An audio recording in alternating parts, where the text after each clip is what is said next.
Hey, everybody. Welcome to Engagement. It is Wednesday night, so we're here to talk about things that tickle Doug Pink. So tonight we're going to be talking about phenomenal women. So just in case you don't know me, my name is Doug Robbins. I'm an entrepreneur. I'm an event specialist. I'm a wedding celebrant, and I'm a guy who likes to ask a lot of questions.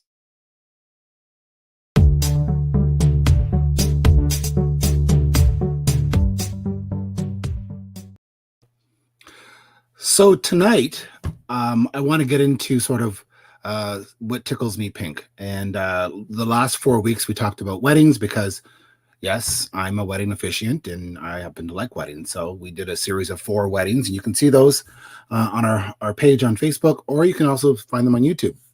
And while you're there, like us and, whatever, swipe us, whatever you have to do.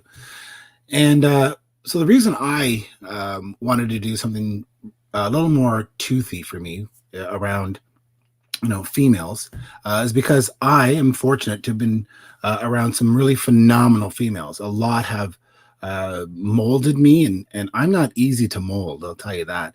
But a lot have been there for me, and in particular, the two that of the three that have molded me the most, these two, my mom and my nana, molded me as a stubborn child.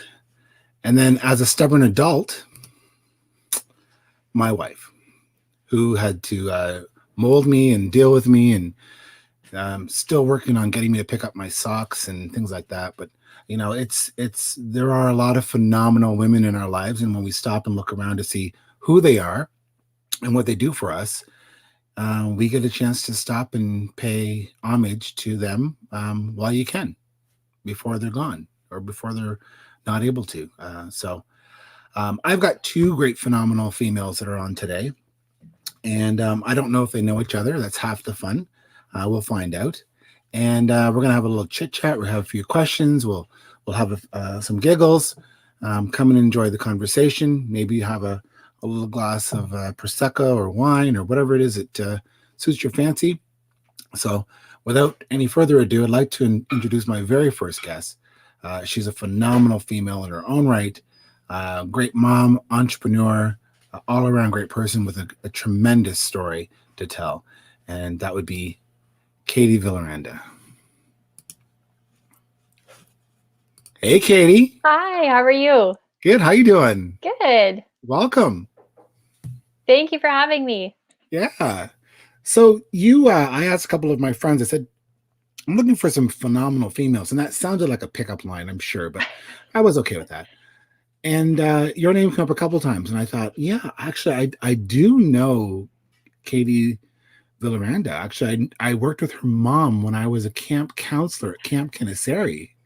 She was the nurse, and I thought, yeah, I know her husband, Sid. Sid went camping with us when he did his very first bungee jump. Yes. And I went, she would be a perfect person to talk to. And so I'm going to let you, tell your story. Tell us a little bit about you. I'm born and raised in Chatham. I went away to school to do advertising in Toronto, and I worked at a couple ad agencies there, and then decided to come back here. I love the community. I'm a farm girl at heart, some would say, especially small town. I've been involved in the community through United Way and different organizations as well, this Heart and Stroke, when that was in this area as well. And I started my consulting business around 7 or 8 years ago. And through that, I was able to help small businesses, mostly within storefront presence, for a few years now. So it's been an exciting run. Well, you've done a great deal in the community. You've helped a lot of people. You're very social savvy, as they say. So, but besides that, you're also a mom. Mm-hmm. This is your little guy here. Yes, that's Dean the Bean, as we call him. Dean the Bean. I like that. Yeah. Busy boy. And I see that you've started him early. You teaching them coding or just Yeah, well, you gotta earn your keep around here. No, just kidding. He is very tech savvy. He has, like, I think it was just started in the womb. Like, he knew I was on my computer going, and then now he knows, like, he types on Google Docs and stuff right beside me when I'm in my office. But I think he knows, like, mama has to go to work, and so he sits right beside me, and he knows like the what to do when we're doing that too. So it works out pretty good sometimes. it's good to start them early. It Yeah. gives them, a good you help to tap into that entrepreneurial sense that hopefully is there that hopefully he got from you, right? Yeah, I hope he gets the bug and gives him that work ethic to try it at least. Yeah, yeah. And trying is half the battle. One of the things that I was told by a local business owner years ago, probably 2 decades ago, is that failing in business is not a failure. Not trying again is a failure. Hmm. So it's not uncommon for an entrepreneur to only achieve success after multiple attempts at maybe even different businesses or even the same. So yeah, it's all about that, you know, reaching that entrepreneurial spark inside you and embracing it. So yeah, yeah. I totally agree. I think you always have that what if factor in the back of your mind, or you see something, because you're always a problem solver for some target audience or something. So you think, oh, I can fix that, or I can do that better. I think Mhm. once you got the bug and you did it once, you're always trying to do it again in some capacity too. Yeah. Well, also, when you talk to people that have a great uh, business idea and they tell you their story, and that story really gets you jazzed to get involved and to help them out in some way, shape, or form, because you have certain talents and skills that you may not have tapped into in a while, and it gives you the opportunity to do that and to get involved and help them out, and that's what it's all about. That's what a community is all about. So, and we're fortunate in Chatham Kent to have a lot of phenomenal females helping people in many ways, shape, or form, whether they're forefront or in the background. We're very fortunate. So, what gets you all jazzed when it comes to business and entrepreneurial endeavors? I think it's seeing ideas come to fruition that way, and seeing people to be honest, it's seeing people try and seeing that startup phase. I really enjoy the startups and seeing people open their storefronts or see them, their dreams come true of trying to build this idea that they've had forever, and it's finally there. I think entrepreneurship, it's a huge risk to do. You give up a lot, sometimes pensions and all of that stability. And so when you're doing that, and as we've seen in this past year with the pandemic, it is a huge gamble.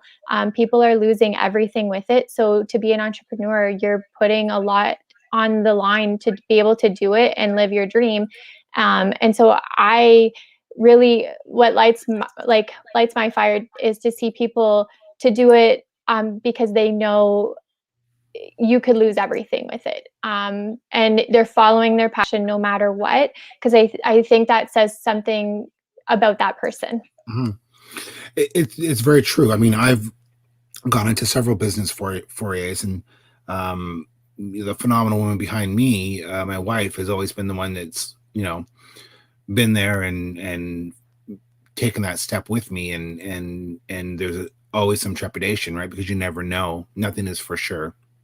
So that's just again, when I say look around at the phenomenal females around you, I mean sometimes they're behind you or right beside you because they're there to support you in what you do. So And you need that support system too, because there's always that, there is that failure, but that failure helps push you to go like to go somewhere else almost in that opportunity window.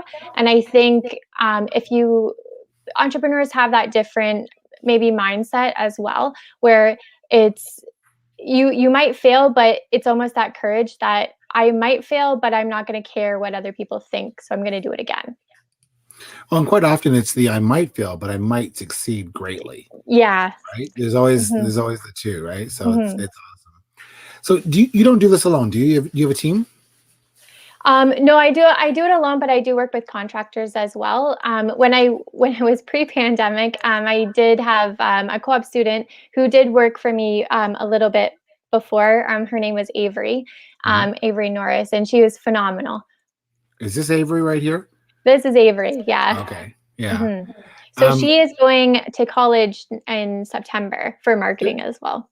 good, good, good. Yeah, it's, if you can, in some way, I'm sure you put your imprint on her as well, because she was able to spend some time with you and see how you do things and learn from you. So that's great. That's phenomenal. You do events as well as social media, right? Yeah, it depends. So it depends client wise what their um, goals are and whatnot. So I have had previous clients where I do help them with their social media presence for events as well. Hmm. So, how long have you been sort of the queen of social media? I wouldn't say queen. I've been doing it. I include it as the marketing, part of marketing strategy. Nowadays, you need a social media presence, Mhm. especially locally, um, to gain, awareness, loyalty, anything like that within your marketing plan. And especially, it's a cost effective way to get your products or your services out there for any small business, especially right now, because Instagram, Facebook, all of those items are free, right? So I highly recommend doing that. You don't necessarily need to pay for ads for organic use, because I always, during the pandemic, you need to, cut costs somewhere that way. But organic wise, it's a great way to use free platforms to get your messaging out there too. That's very true. And let's face it, a lot of people can't keep up with the social media. You know, I was in a seminar today about multi generations, and it talked about how your kids or my kids were on Facebook. As soon as I got on Facebook, they got off Facebook, went to Instagram. As soon as I went to Instagram, they got off Instagram, went to Snapchat. As soon as I'm not on Snapchat. But I mean, then the next thing is they're going to go to Twitch Are you on or TikTok? I have looked at TikTok only for the comic value of it, but I'm You not. would be so good with the dances. Well, I do have my tap dance I medal, so yeah, yeah, that's not going to happen. So, maybe you could explain this. It looks like you sent me. I ask all guests to send me some pictures from their catalog, and I'm not sure if you sent me your jail picture by accident. no. I hope I get sent to jail at Sons of Kent. No,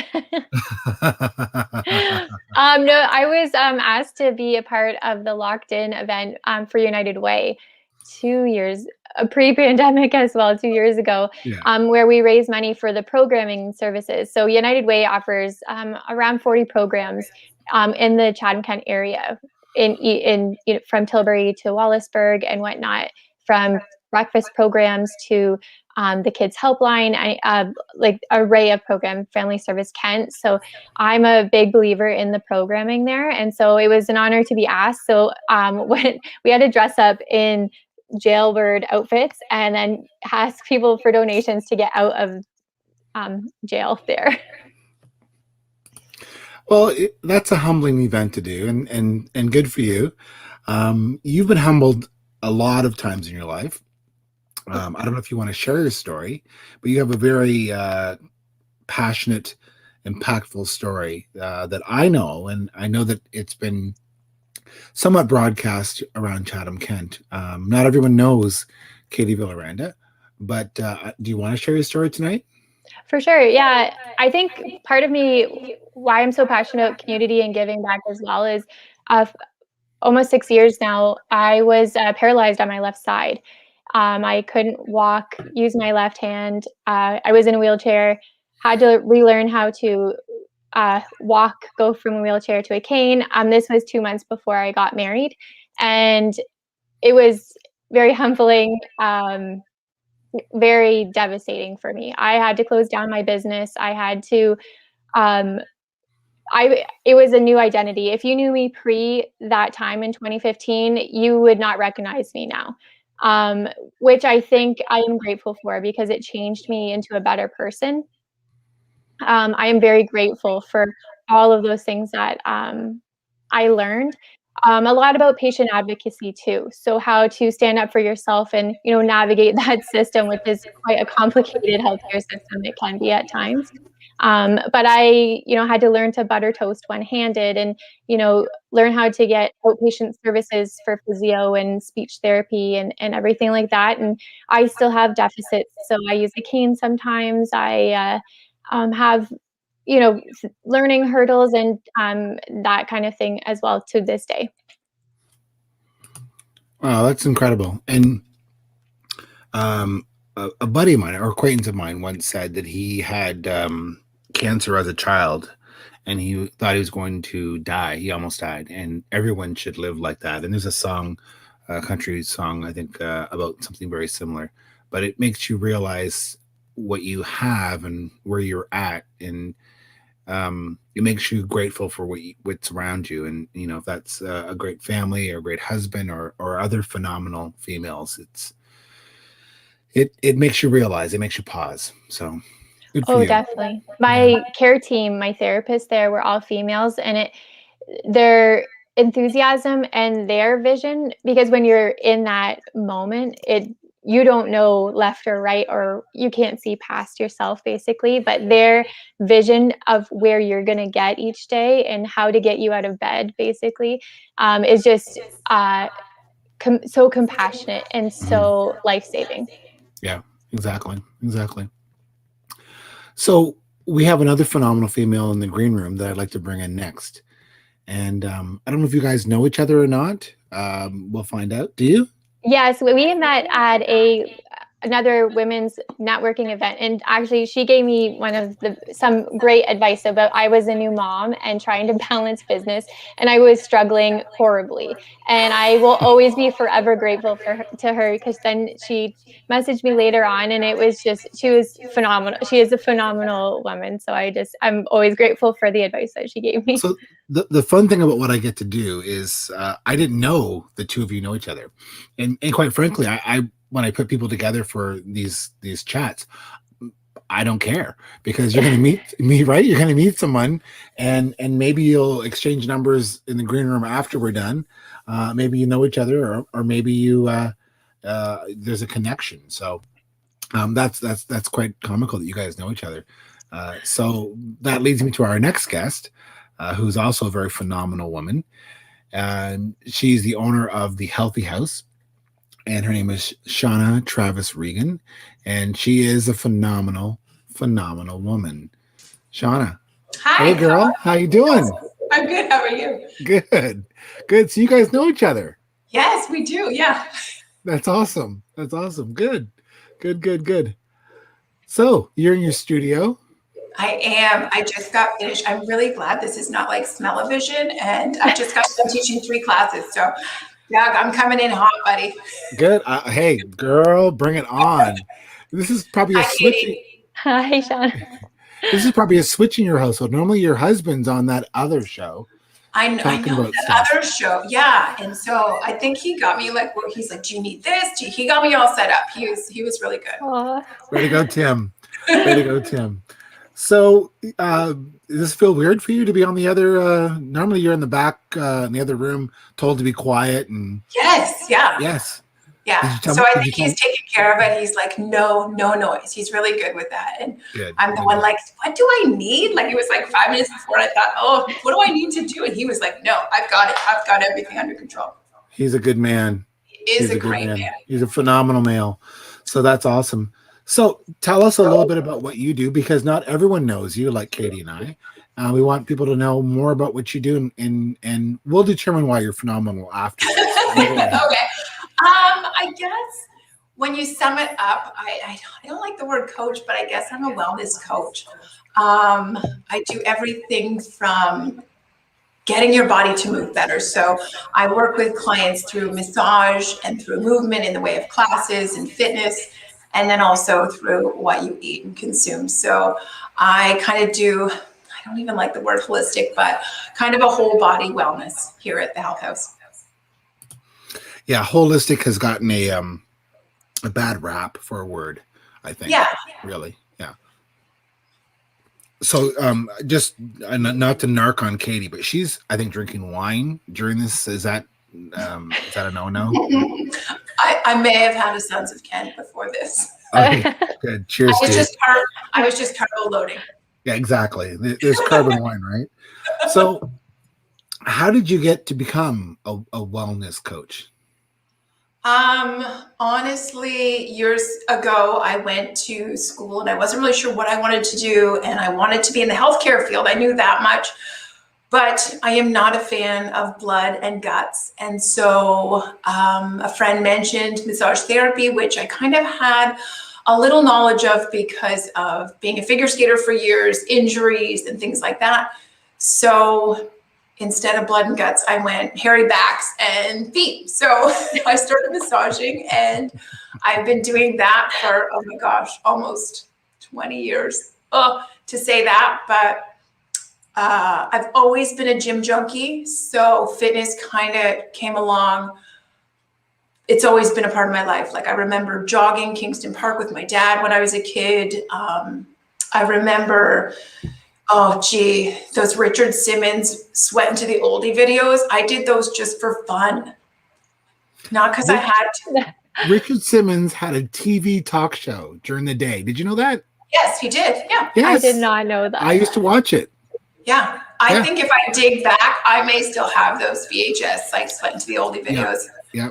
So yeah, he had his own show. So Richard, if you're watching, give me a call. We'll get you on the show. We haven't seen you in years. That would, yeah. I've seen pictures. So fitness kind of came out of me having a shoulder injury. I went back to the gym and I was hanging out there a lot. And before I knew it, they were like, hey, do you want to train a little bit? Do you want to teach a couple classes? And before I knew it, it was kind of a whole other job.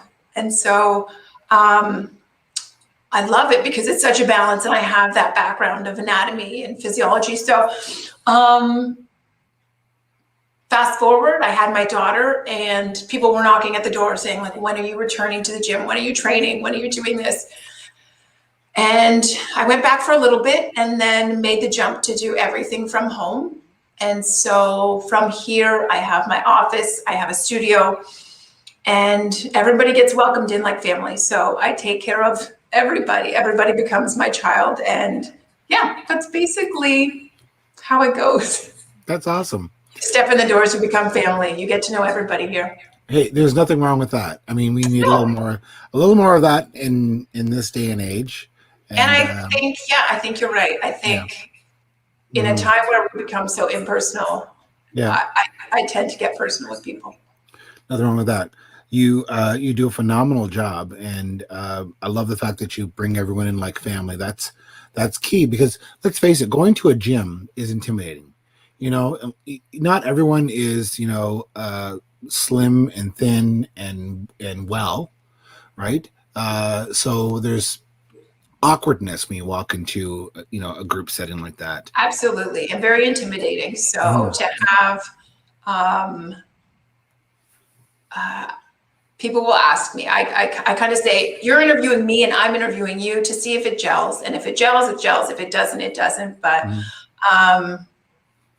I think with both of kind of aspects of my job, I get really, really personal in a short amount of time with you. So we've got to feel each other out and see if it really works. That's awesome. Yeah. So you have, a husband and you have kids and you have a household and you have a work household. Balance is one of the hardest things to find in life. And Katie, same with you. So how do the two of you find balance in life? And I'll throw that to Katie first. Balance, I feel like that's just such a hard question. I find it's not balance, it's more prioritization. I never have balance. There's never balance. It's just the top 3 priorities of what's going on right now. I kind of here's the top 3, and sometimes a project will have to be pushed till next year because, Dean is 3 years old and it's just not going to mesh because currently pandemic has no daycare. So yeah, that's kind of what it is. And my husband works shift work, so we have to just work with what is happening. And family is very important to us. And as you've seen in the pictures before, he comes to work with me, and you're working around what the chapter in your life is. He's small, and I want to be present for where he is in his life so that I can remember those moments. That's awesome. That's awesome. Speaking of Dean the Bean, where is he right now?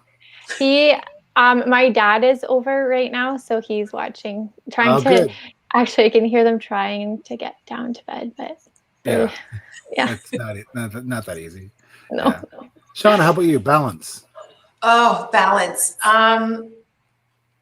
That's a tough one. Yeah, I go with Katie in that there is no such thing as balance, but definitely what is a priority and how things ebb and flow. So, of course, always family first and everything else comes next. So it's just a matter of what we need to do and what we can do, I guess. So lucky for me, I have a great clientele who, again, once they come in these doors, they are part of the family. So the minute something happens, Kate is sick and I have to run to the school and pick her up or something like that, they are completely understanding and fabulous that way. And I've tried to make my schedule so that I can see Kate off in the morning to school, see Tim off to school, have a little time, and then kind of dig into work, and then again have some time with them before I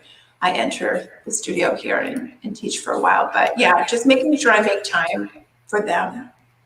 So one of the important things that we've all heard a million times, if you've ever flown on a plane, you've heard the stewardess say, put your mask on you before you put it on someone else, because you have to take care of yourself before you can take care of others. So, what do you guys do to keep, yourself sort of intact?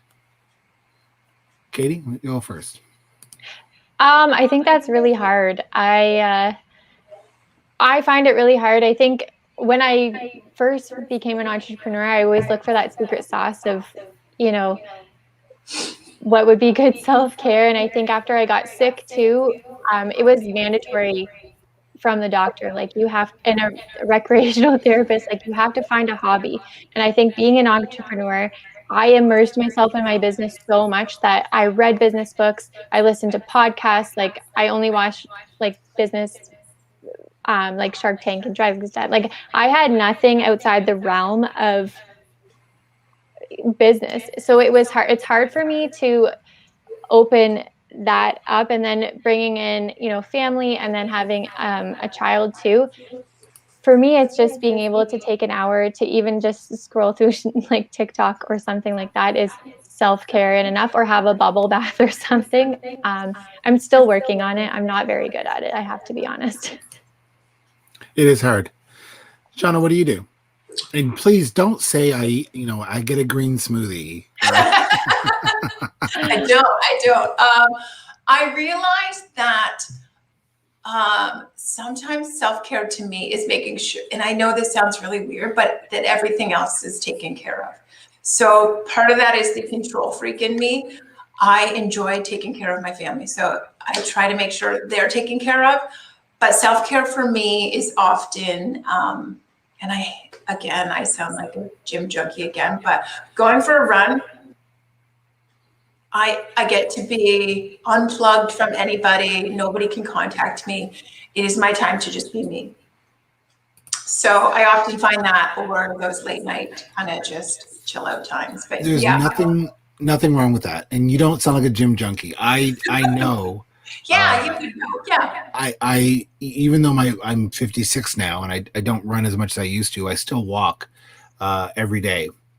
And I take my earbuds and I take my Apple Watch and I listen to a time to walk conversation, or I listen to some music. because you need to filter and process all of that in some way, shape, or form. And sometimes it's just music, no walking, just put on some Aretha Franklin or some. Um, here's a name I'm going to drop for you. Some Ben Rector. No one knows who this guy is, but Google Ben Rector. He's from the States. I met him in Michigan. Did a selfie with him because if I do a selfie with you, I like you. His music speaks to me, and a friend of mine just happened onto him, and then I got immersed into him, and it's that for me, music is self-care, and whatever your self-care is okay. That's sacred, really. You can't absolutely necessary. Can't snub someone's self-care. So, and sometimes it's Sons of Kent wine or beer, and sometimes it's wine. So sometimes it's martinis, but I find a lot of inspiration from music because I find a lot of the lyrics speak to me. I've used them actually in weddings where I've gone out for a walk on a Saturday morning before a wedding, and a lyric or a phrase hit me that was perfect for that wedding for that day, and I've used it. Thank you, Mr. Ben Rector, because I've used yours a few times. But yeah, it's self-care is really important. So I asked the two of you a very unique question in advance of tonight, and I want to bring these up right now. And I asked you both, if you could have someone that inspires you to dinner, dead or alive, and this is a very cliche question, I know. Who would you have and what would you serve? So I'm going to go with Katie first because Katie's ready for this. I would have my great grandfather. We called him Little Papa because he was only 5'2", and he was a very little man, but he led a very, I felt like, extraordinary life, and he traveled. His work ethic and whatnot. He just always he was a storyteller and always told these great stories. So I would choose him, and we would probably have steak, I think. Nice. Shawna, what about you? I would probably have my mom. My mom passed away almost 20 years ago. And so I think I would have her. I would probably try to feed her a green smoothie. But yeah, she was full of wisdom and full of laughter. And if you knew her, you fell in love with her right away. So I would totally, have her. That's awesome. I before you came on, Sean, I'm not sure if you were live earlier. I explained why I wanted to do this phenomenal female series. Part of because one of the people I think is incredible is Maya Angelou, and of course she has her poem about phenomenal women, and I'm a huge fan of her. Oddly enough, the only reason I know about Maya Angelou is because I had decades ago, I was working in Blenheim, and I had a migraine, and I got sent home, and I came home, laid down on the couch, TV on, fell asleep, woke up at 3:00, and Oprah was on, and she had Maya Angelou on, and I looked at her and I thought to myself, oh my God, that's my Aunt Fern. That she looks like my Aunt Fern, she sounds like my Aunt Fern. And I was mesmerized by her. So her whole theory about phenomenal women has always sort of been part of me. And I've been very fortunate to have a lot of phenomenal women in my life, 3 of which I talked about earlier. My mother, my Nana Myrtle Shreve, and my wife, Andrea Robbins. So I would want to have the lady in yellow who taught me how to cook. Both of these ladies taught me how to cook. But my Nana Myrtle Shreve, because she could just cook anything for us, and it was always Sunday supper at her house, and loud noise and the clinking of glass and ice in it, and it was home, and I'd want her to come and have my food because this is my home. So yeah. Your turn. I like it. So we got a little mushy there, didn't we? So one other question before I wrap it up that we didn't ask. Actually, no. Before I do that, let's talk about inspiration. So, Katie, you gave me this inspirational saying. You want to read it? Sure. Women no longer have an if I can mindset. Now it's more about how I can. Be in tech, start something in tech, fund something in tech. That shift is exciting, and it can happen because we created a network where we can show daily that women are innovating. That is a really obscure quote, I'm assuming, because I know where it came from. And in today of our fast moving tech world, I think it's very appropriate. So having the I can mindset, whether you're male or female, really, I think applies. So I love that. I love that. So one last question for the two of you that you don't have. I didn't send to you in advance. It's a surprise question. And it's, again, a little cliche. I apologize. Actually, I don't, but, nonetheless, is what would you tell your 13-year-old self if you could? I look back at me when I was 13, which was my champagne year, and I think, you're going to survive. You'll be okay. That little bit of wisdom that you could send back to someone. So again, we'll start with Katie. And what would your wisdom be to your 13-year-old self? That this too shall pass. That is kind of my quote of when anything, it's tough or you can't see past the fog of what's going on. I think that gets me through that. It's just the day, it's just the hour. You're going to get through it. Well said. Very true. Very, very true. Shawna? I guess I would say that don't be afraid to fail, because with every failure, it's not a fall down and stay down. It's a fall down and get up and learn something. So with every failure, you learn something and move forward from it. So, and that's how we learn. We continue to learn always. So that's awesome. Very, very true. I completely agree with that. So before we close out, I want to give this, since I mentioned the Grand Dame Maya Angelou.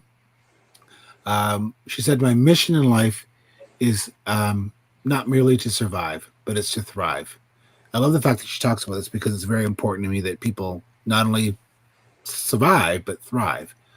And to do so with some passion and compassion, which is something we all need this day and age, and a bit of humor, which is really how I look at it, and some bit of style. So I think that's very fitting. Maya Angelou is one of my favorite people. If Myrtle Shreve wasn't in line for us for dinner, she'd be up to bat. So, yeah. So, ladies, you guys have been phenomenal. I think you guys are incredible. I encourage anyone watching this on YouTube or Facebook to seek out these two incredible people. Even just to have a coffee or a conversation or a Zoom meeting, because you know what? We have a community that is so valuable, so important, to get together, congregate, and talk and meet and lift each other up. I mean, that's really important in this day and age, especially if COVID has taught us nothing else. It's taught us that, I believe. But we should have been doing this back in 2018. So, but ladies, you're phenomenal. Thank you very much for being here tonight.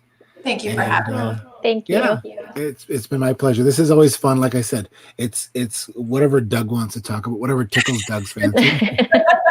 So I'm fortunate I'm able to do that because as a wedding officiant, I do weddings and I work for the municipality. But at the end of the day, to sit down and virtually have a beverage and a conversation is really a blessing in this day and age. So absolutely, yeah. So keep doing what you're doing. Keep your head held high. Keep your crown upright, and keep making the world a better place. Thank you, ladies, very much. Thank you. Thank you, Deb. Cheers. We'll see you guys soon. Cheers.